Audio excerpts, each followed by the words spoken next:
Hi, my name's Annie, I'm 24 and I'm a member of ACORN. ACORN is a community union. We bring ordinary people together to fight for change on the issues that affect us.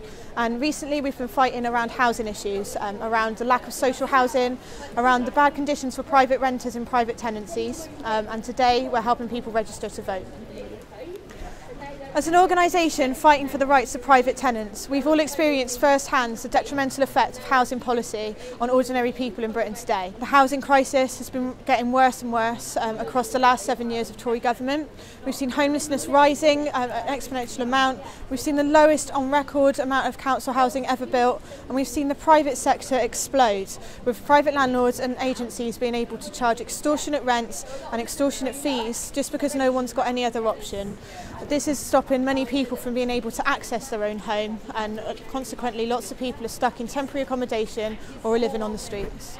As we all know, Theresa May has recently called a snap general election, which means that on the 8th of June, the people of Britain are able to go out and vote for which person they'd like to be in charge of the country and which party they'd like to be running the government, which affects our public services and our lives as renters.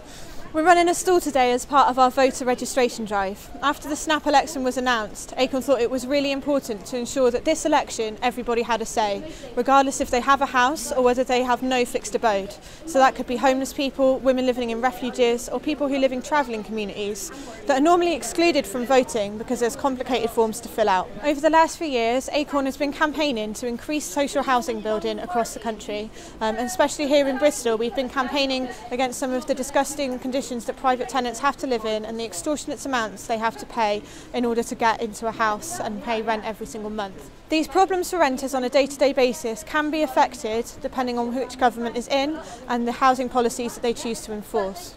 That's why we think it's really important that renters have their say and that homeless people have a say too. Some of the people we've spoken to have thought that their vote doesn't matter. They've said things like, why should I vote? I can't trust them all anyway.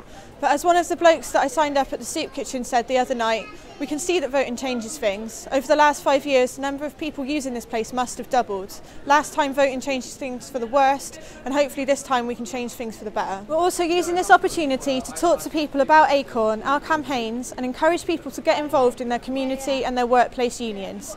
Whoever wins this next election, ordinary people have got a better chance of having a dignified and decent quality of life if we're organised and we can fight for better conditions. If you'd like to get involved, visit rentersvote.org.uk or check out the hashtag #rentersvote to see what you can do in your area to help affect the result of the general election on June the 8th.